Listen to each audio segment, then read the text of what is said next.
একটা কথা আছে যে বয়ের পরেই জয়, কিন্তু এটার বিপরীতের একটা কথা আছে যে সাহস ভালো কিন্তু অতিরিক্ত সাহস ভালো না। এটা আমি টের পাইছি পৃথিবীর দ্বিতীয় সর্বোচ্চ বাঞ্জি জাম্পিং করতাম গিয়ে, কারণ জীবনের প্রথম আমার মনে হইছে নিজের ইচ্ছার কারণে এই বুঝি আমার সমাপ্তি করতেছে। আজকের ভিডিওতে দেখবে নেপালের মধ্যে অবস্থিত পৃথিবীর দ্বিতীয় সর্বোচ্চ বাঞ্জি জাম্পিং করতাম গিয়ে আমার লোকে কি কি করছে। সকাল সকাল মাঞ্জা মুঞ্জা মাইরা একদম ফুরফুরা একটা মেজাজ লয়ে বেরিয়েছিল। বাইরনের পরেই দিয়ে আমরা হোটেলের সামনে আগে থেকে বুক করা একটা ট্যাক্সি দাঁড়ায় রয়েছে। এই ট্যাক্সি দিয়া আমরা পোখরা থেকে প্রায় 60 কিলোমিটারের উপরে রাস্তা পাড়ি দিয়া আমরা গন্তব্যস্থলে পৌঁছায়া এই দিকে আমার যে শারীরিক উচ্চতা এটার লেগে ট্যাক্সিটা একটু ছোট হয়ে গেছে, কিন্তু ব্যাপার না, আমি সব জায়গায় নিজের অ্যাডজাস্ট করে নিতাম পারি। ট্যাক্সির মধ্যে বোনের লগে লগে শুরু হয়ে গেল আমরা যাত্রা। ট্যাক্সির মধ্যে বর পরে আমার একটু ঘুমে ধরছিল, কিন্তু এরকম ভয়ঙ্কর সুন্দর রাস্তা দেখা ঘুম কোন দাগে আর রাস্তা কেমনে ফাড়ি দিয়েছি কোনো টেরই পেলাম না। 60 কিলোমিটার এর তো দীর্ঘ পথ আমার কাছে মনে হইলো মাত্র 6 মিনিটে ফাড়ি দিয়ে আমরা আরেকটা শহরে পড়ছি। নতুন শহর, নতুন মানুষ, নতুন কালচার, আর এটি এক্সপ্লোর করতে আমার অনেক ভালো লাগে। এন্দা সোনা বন্ধুরে গান গাইতে গাইতে আমরা পড়ছি আমরা গন্তব্যস্থলে। এখন পর্যন্ত আমার সবকিছু ফুরফুরে থাকলেও কিছুক্ষণ পরে আমার দুইটা লিচু কান দুইটা যাবো। হাবিব রেজে গেলাম, কি অবস্থা হাবিবে রাইতে ঘুমানোর সময় স্বপ্নে প্রেমিকা লেগে গত 10 তলার থেকে লাফ মারছে। এই জায়গার মধ্যে এই বাঞ্জি জাম্পিং কোনো ব্যাপার হইলো? আচ্ছা সান্দো ভিতরে ঢোয়া পরে বুঝবা মজাটা। ভিতরে ঢোয়ার লগে লগে আমরা নাম এন্ট্রি করলাম। এন্দা দিয়ে ওজন মাফন লাগবে। আরে লাভ দনের লগে ওজনের কি সম্পর্ক? পরে আফা ক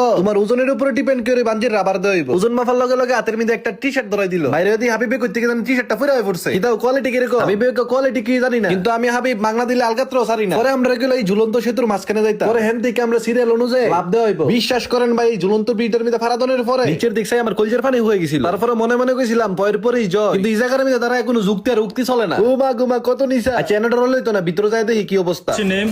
My name is Adnan Sami, Where are you from? Bangladesh. I'm Sway. First time bungee. Yes. So are you ready? Okay. Alright. কিন্তু এই জায়গার মধ্যে দাঁড়ায় আমার জীবনের সব ফাফের কথা মনে পড়ে গেছিল গা। देखे भाई जी thumbs up smile Smile boy, smile. हाँ नीचे नहीं देखना है ठीक है भाई मैंने तो बहुत अच्छा किया आपने, जम भी अच्छा कर मेरा पाँव कप रहा है, मेरा पाँव कप रहा है। थोड़ा ऐसा थोड़ा थोड़ा होता है, थोड़ा थोड़ा होना ही चाहिए, धीरे धीरे आगे चाहिए। এই মোমেন্টে আমি চিন্তা করছি আল্লাহ জীবনে কোনো ফাপ করলে আমি টেহাদে এরকম ভয়ঙ্কর অ্যাক্টিভিটিস করতাম যা আমার ফাউডের দিক খেয়াল করলে দেখবে এদের কোনো ভাবে সামনে নিতাম পারতাছি না। এখন ফাউ যদি সামনে না যা আমি কিতা করতাম? আমি এক কদম সামনে বাড়াইতেছি আর আল্লাহ ডাকতেছি আল্লাহ এই যাত্রা আমার বাঁচাই দাও। এর কিছুক্ষণ পরে আমি সম্মুখীন হই সেই ভয়ঙ্কর মুহূর্তের। Brother, here's a countdown for you. 3, 2, 1, bungee.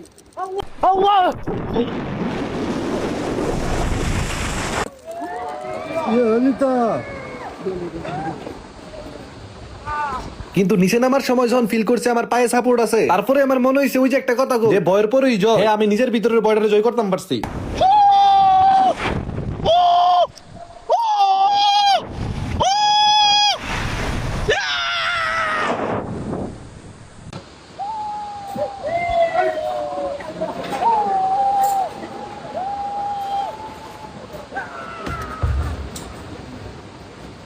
আল্লাহ মাহবুব, জীবনে আনন্দ করার মতো আরো অনেক কিছু আছে, কিন্তু যারা